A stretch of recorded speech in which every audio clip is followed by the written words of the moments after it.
కూటమి ఏడాది పాలన పట్ల ప్రజల్లో సంతృప్తి, సంతోషం కనబడుతున్నాయని కొత్తపేట శాసనసభ్యులు బండారు సత్యానందరావు వ్యాఖ్యానించారు. అంబేద్కర్ కోనసీమ జిల్లా ఆలమూరులో జరిగిన సుపరిపాలనలో తొలి అడుగు కార్యక్రమంలో ఆయన పాల్గొన్నారు. ఇంటింటికి వెళ్లి కూటమి పాలనలో ప్రజలకు అందుతున్న సంక్షేమం, అభివృద్ధి, ఇక ఫలాల గురించి ఆరా తీశారు. ఏడాది పాలనలో ఎన్నో అభివృద్ధి ఫలాలు ప్రజలకు అందాయని అన్నారు. సమస్యలు ఏమన్నా ఉంటే తెలియచేయాలని కోరారు. తల్లికి వందనం, మహిళలకు ఏడాదికి ఉచితంగా 3 సిలిండర్లు వంటి సంక్షేమ పథకాల పట్ల మహిళలు ఎమ్మెల్యే బండారు వద్ద ఆనందాన్ని వ్యక్తం చేశారు.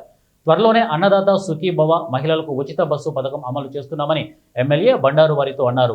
సంక్షేమంతో పాటు గ్రామాల్లో అభివృద్ధి కార్యక్రమాలు సైతం వేగంగా జరుగుతున్నాయని వారు తెలిపారు.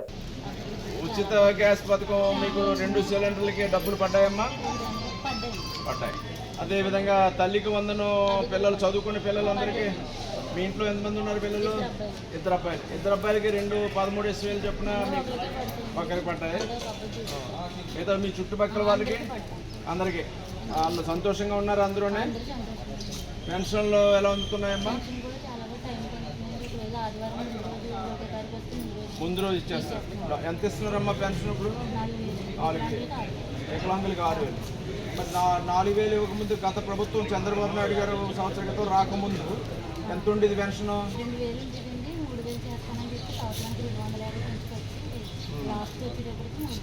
వేసారు. కానీ చంద్రబాబు నాయుడు గారు 4,000 ప్రతి నెల 1వ తారీఖు దాటకుండా మనకి 4,000 రూపాయల పెన్షన్ వస్తుంది.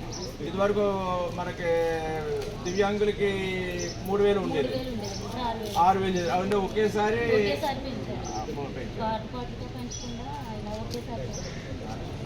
అదేవిధంగా